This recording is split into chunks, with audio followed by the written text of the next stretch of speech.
मित्रांनो, काल दिनांक 11 मार्च 2024 रोजी राज्य मंत्रिमंडळाची महत्त्वाची अशी एक बैठक पार पडली। तर या बैठकीमध्ये एक महत्त्वाचा असा निर्णय घेण्यात आलेला आहे। तर आता तुमच्या शासकीय कागदपत्रांवर आईचे नाव बंधनकारक करण्यात येणार असल्याचा मोठा निर्णय राज्य सरकारने घेतलेला आहे। तर नेमका हा मंत्रिमंडळ निर्णय काय आहे, थोडक्यात या व्हिडिओमध्ये आपण माहिती जाणून घेणार आहोत। त्यासाठी हा व्हिडिओ शेवटपर्यंत नक्की पहा आणि अशाच प्रकारच्या उपयुक्त माहितीकरिता चॅनलला नक्की सबस्क्राइब करून घ्या, नोटिफिकेशन बेल नक्की दाबा। तर चला सुरू करूयात हा अत्यंत महत्त्वाचा व्हिडिओ।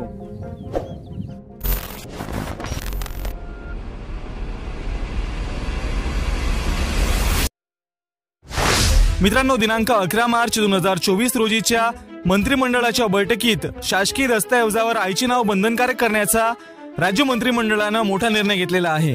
त्यानुसार शासकीय दस्तऐवजांमध्ये आईच्या नावाचा समावेश वेगळ्या स्तंभामध्ये न दर्शविता उमेदवाराचे नाव, आईचे नाव, नंतर वडिलांचे नाव व आडनाव अशा स्वरूपात नोंदविण्याचे बंधनकारक करण्याचा मंत्रिमंडळाने निर्णय घेतलेला आहे।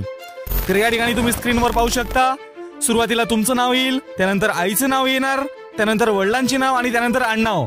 तर अशा प्रकारे नावाचे स्वरूप करण्याचा निर्णय राज्य मंत्रिमंडळाने घेतलेला आहे। दुसरं एक उदाहरण पाहूयात। आता आपल्या राज्याचे उपमुख्यमंत्री आहेत अजितदादा पवार, तर यांचं नाव अशा प्रकारे लिहिलं जाईल, अजित आशाताई अनंतराव पवार। म्हणजेच अजित हे त्यांचं नाव, आशाताई त्यांच्या आईचं नाव, अनंतराव त्यांच्या वडिलांचं नाव आणि त्यानंतर पवार हे त्यांचं आडनाव। तर अशा प्रकारे नावाचं हे स्वरूप करण्यात येणार आहे। अशा प्रकारच्या पाट्या आता मंत्रालयात लावण्यात आलेल्या आहेत।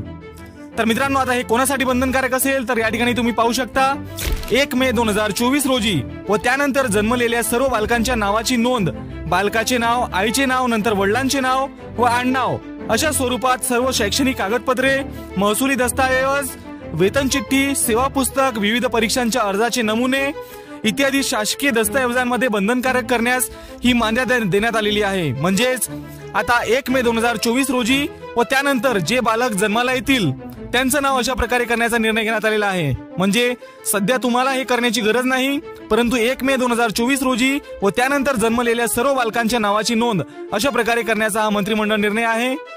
तर याबाबतचा GR लवकरच निर्गमित करण्यात येईल आणि विवाहित स्त्रियांच्या बाबतीत सध्या अस्तित्वात असलेल्या पद्धतीनुसार त्यांच्या विवाहानंतरचे म्हणजे तिचे नाव, नंतर तिच्या पतीचे नाव व आडनाव अशा स्वरूपात नाव नोंदविण्याची प्रक्रिया ही सुरू ठेवण्यात येणार आहे। तसेच स्त्रीला विवाहपूर्वीच्या नावाने मालमत्तेच्या दस्तऐवजामध्ये नोंदविण्याची मुभा ठेवण्यास मान्यता देण्यात आलेली आहे। तर अशा प्रकारे आता हे महत्त्वाचं असं मंत्रिमंडळ निर्णय घेण्यात आलेला आहे। सर्व कागदपत्रांमध्ये आईचे नाव बंधनकारक करण्यात आलेले आहे। तर अतिशय महत्त्वाची माहिती जाणून घेतली। व्हिडिओ माहितीपूर्ण आणि उपयुक्त वाटला असेल तर व्हिडिओला लाईक करा। याबद्दलचा GR आपल्या चॅनलच्या माध्यमातून सर्वप्रथम तुमच्यापर्यंत घेऊन येण्याचा आम्ही नक्कीच प्रयत्न करू। त्यासाठी चॅनलला सबस्क्राइब करून घ्या, नोटिफिकेशन बेल नक्की दाबा। धन्यवाद।